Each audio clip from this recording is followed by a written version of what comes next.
Union Grove is a city well known to the drag fans in Wisconsin and Illinois. Some time ago, Bob Metzler issued us a standing invitation to his Great Lakes dragway. When he told us about this event, we decided to pack the cameras and go. We were greeted by some of the top nitro fuelers in the nation, as well as some of the most frantic wheel standers ever to run the quarter mile. Well, with the weather clear and the track fast, it was an action-packed day to say the least. It also gave us the chance to preview some of the cars to appear later this year in the Nationals.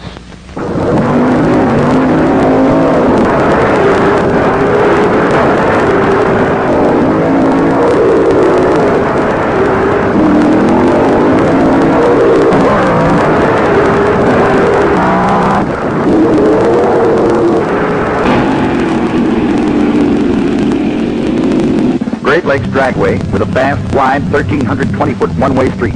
Perfect weather, a jam-packed crowd. It was an ideal setting for a gathering of the monsters.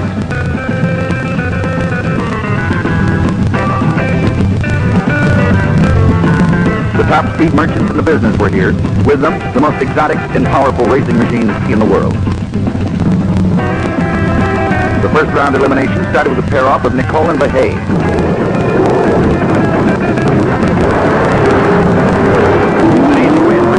With an EQ of 6.90.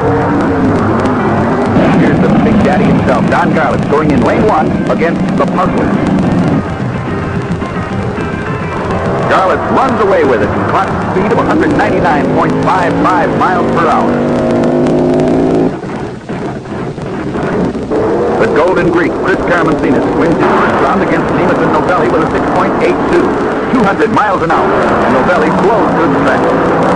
Then it's Don Prudhomme in the Hot Wheels Special against the American Express. Prudhomme gets a beautiful pole shot and a winning ET of 6.83 to Johnny Paulson's 7.55.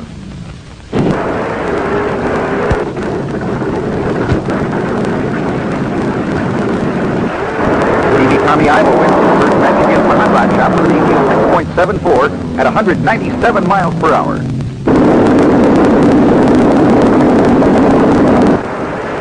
Fritz and Donovan go against Jim Nicole's rear-engine car in a wheel-to-wheel crowd pleaser. They come up with a 6.78 to Nicole's 6.83.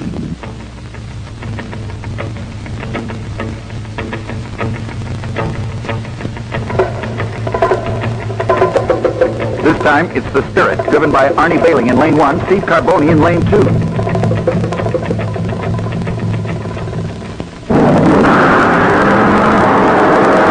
Always been a tough competitor, and nothing's changed as he screams to a 7.05 win over Bruce Dodd's Spirit.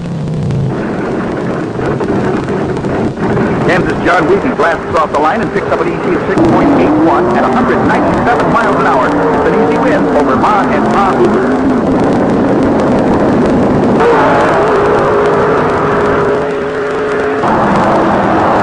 Bob Anderson gets a bad jump off the line, but comes on strong to beat Don Cook through the traps. Here's one we've been waiting for. Tom McEwen's Mongoose, staging with Mel Hoy in the Swamp Fox.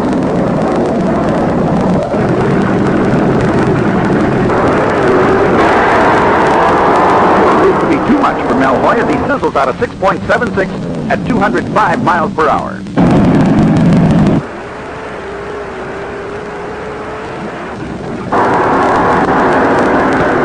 In this one, Steve McQueen's Beachcomber drops the hammer on Marv Schwartz and blisters through the traps at over 222 miles an hour.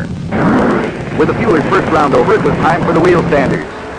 Bill Shrewsbury with the LA Dart in lane 2 and Francis Monahan in lane 1. Watch them, they're wild.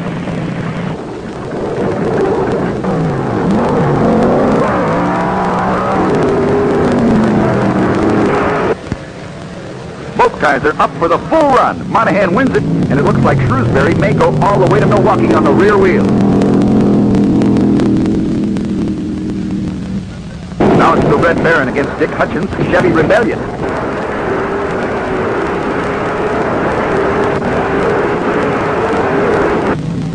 Hutchins comes from behind to win it with an ET of 11.80. Here's Bob Perry's fugitive Corvette lines up with the trash truck. Look out, the trash truck lost it. When he bounced off the vet, the crash truck veered across the grass and through the wooden fence. The crews and ambulance are there in a hurry. When they pulled Connie out, they took him to the hospital. It was later learned that he was suffering from a broken foot. Here's the accident again from a different angle. Perry said there was very little damage done to the fugitive and that he would be able to run again.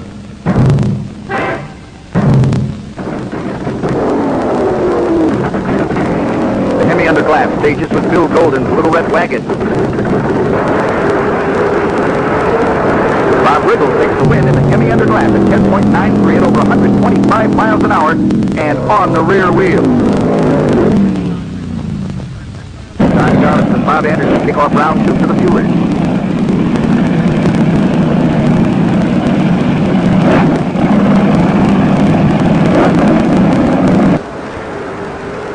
Uh-oh, watch this. Big Daddy jumps, blew the top of the engine off, supercharger and all. That's mighty good reason for having a rear-mounted power plant.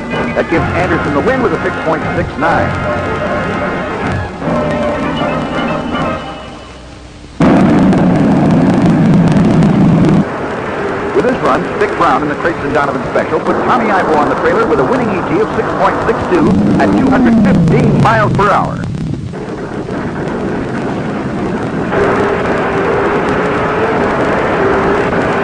Now Don the Snake Prudhomme moves up to the line against Don Weeby.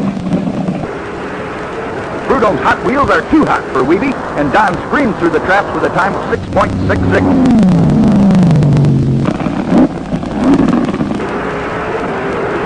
Here, Chris Caramencina puts the other Hot Wheels car out of the running with a 6.76 to Tom McEwen's 7.02. The tension builds and the crowd is up as the wheel standers come out of the staging area and up to the line.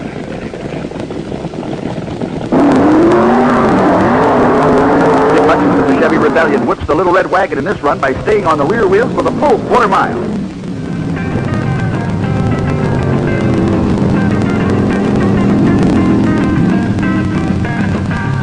The Chevy Rebellion went on to the third round where he met up with Bob Perry's famous Fugitive Corvette.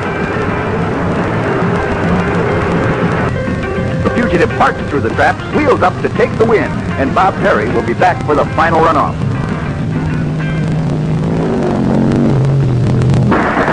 Decides which car faces the Fugitive in the final. The Red Baron in lane 1 and the Hemi under glass in lane 2.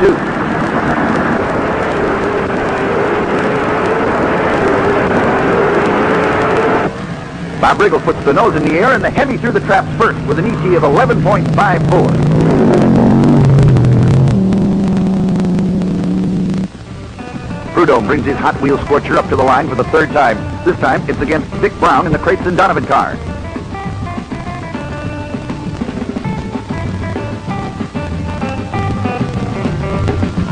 Dick Brown puts the wraps on the Snake as the Crates and Donovan car explodes through the traps with an ET of 6.55 at a speed of 228 miles per hour.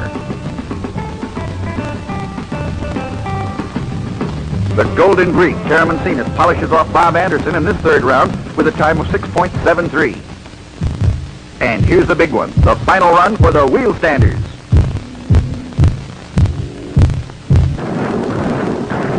Two screamers put down a bed of rubber. The Fugitive in lane 1, the Hemi under glass in lane 2, and the countdown is on.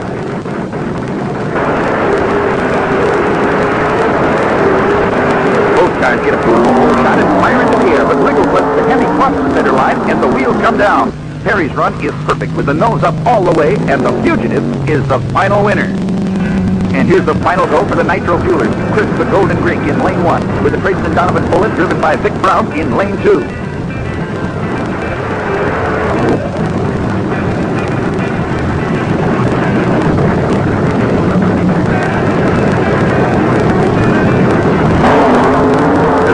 And Chris never leaves the line. It's a solo run for Vic Brown all the way as he wins the Great Lakes Spring Olympics. Caramencina climbs out of his car with a full realization that this was not his day. The Crates and Donovan Missile made 4 brilliant runs, and for the pilot Vic Brown, it was a